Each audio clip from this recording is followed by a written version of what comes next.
नमस्ते, सत श्री अकाल, आदाब। मैं advocate Harry life Portugal bye Harry की तरफ से आप सभी का स्वागत करता हूं। तो दोस्तों, अप्रैल महीना आ चुका है और कई लोगों को अभी आयरस भरने का जो सिस्टम है वो शुरू हो गया है। 1 अप्रैल से आप 30 जून तक अपनी आयरस सबमिट कर सकते हो। आयरस सबमिट करने का, डिक्लेयर करने का एक अपना फायदा होता है, जो बेसिकली मैं आपको बताऊंगा इस वीडियो में। क्यों आयरस भरनी है, क्या आपको जरूरी है या नहीं है।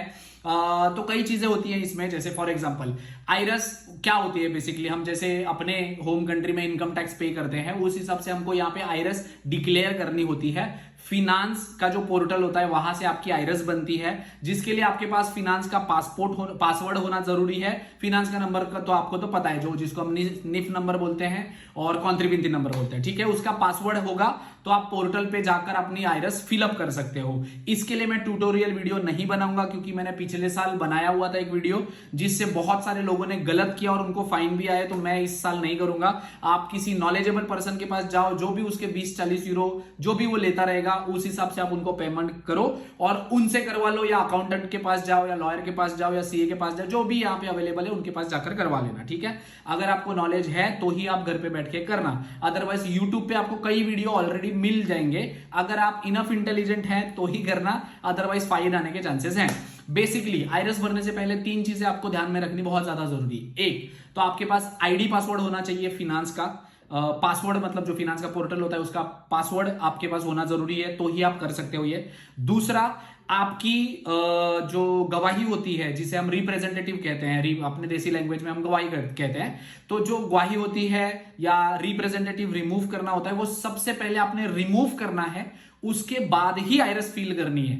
अगर आप रिप्रेजेंटेटिव रिमूव नहीं करते और आयरस फिल करते हो तो कल को ऐसा हो सकता है कि आपको फाइन आ सकता है। उसका रीजन बेसिक है जो मैं आपको बताना चाहूंगा। जैसे मेरे फिनांस पे किसी का रिप्रेजेंटेटिव है, मतलब वो मुझे रिप्रेजेंट कर रहा है, मतलब मैं उनके ऊपर डिपेंडेंट हूं, ठीक है। अब मैं कमा रहा हूं और मैं टैक्सेस पे कर रहा हूं और मैं आयरस भर रहा हूं, तो मुझे उनको हटाना पड़ेगा ना। क्यों? क्योंकि मैं उनके ऊपर डिपेंडेंट हूं, ऐसे ऑन पेपर शो कर रहा हूं और मैं अपनी आयरस भी दे रहा हूं, तो ये पेनल्टी आती है आपके ऊपर, बेसिकली फाइन आता है। तो अवॉइड करो इस चीज के लिए। अगर आपको आयरस फिल करनी है तो सबसे पहले आपको आपकी गवाही हटवानी होगी, गवाही कटवानी होगी, उसके बाद ही आप आयरस फिल करना, ताकि आपको आगे चल के फाइन ना आए। तीसरी चीज, कई लोग अपनी आयरस कम है, मतलब मेरी सर मैंने तो पिछले साल सिर्फ 2 महीने ही काम किए, सर मेरे सिर्फ 4000 ही बन रहे हैं, तो मैंने आयरस भरनी है या नहीं भरनी है? सर भर दो, भरने में कोई प्रॉब्लम नहीं है। जितने भी आपने 2 महीने काम किए, 2 महीने का है तो 2 महीने का भर दो, आयरस भरने में कोई प्रॉब्लम नहीं है, आपको कोई टेंशन नहीं होता है, ठीक है। और इसमें और चौथी चीज भी एक ऐड करना चाहूंगा मैं, जिसमें यह है कि आयरस भरने के बाद कई लोगों के जो नॉर्मल आयरस बनती है उसके ऊपर गवर्नमेंट उनको टैक्स रिफंड भी करती है। मतलब आप किसी को 40, 50, 100 यूरो भी आते हैं कई लोगों को, तो उसके लिए आपका जो बैंक अकाउंट नंबर होता है, वो बैंक अकाउंट डिटेल जरूर आपके आयरस फिल करवाते वक्त आप उसमें मेंशन करो। जिससे भी करवाओगे, अकाउंटेंट से करवाओगे, लॉयर से करवाओगे, किसी कंसल्टेंसी से करवाओगे, तो उन लोगों से करवाते वक्त अपना ईबान नंबर भी आप उनको जरूर बोलो कि मेंशन करो।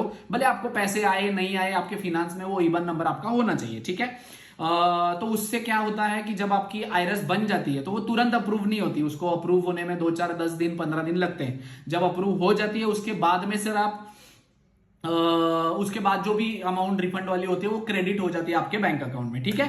क्योंकि कई कंसल्टेंसीज ऐसे भी करते हैं, मुझे पर्सनल एक्सपीरियंस है किसी कंसल्टेंसी का, जिसमें वो लोग अपना ईबान डालते हैं आयरस फिल करते वक्त। जब दिखता है उनको कि आपका पेमेंट आने वाला, आपको खबर ही नहीं होता है, वो अकाउंट में, उनके अकाउंट में पैसे जाते हैं। तो रिक्वेस्ट है, ये भी चीज आप ध्यान में रखो।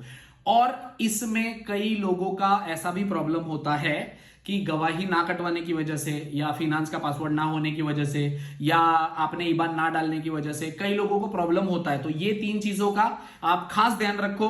इस रिलेटेड अगर कोई भी इंफॉर्मेशन या गाइडेंस चाहिए होगी तो आप वीडियो के नीचे कमेंट कर सकते हैं, because advocate Harry is always there for you. Thank you so much.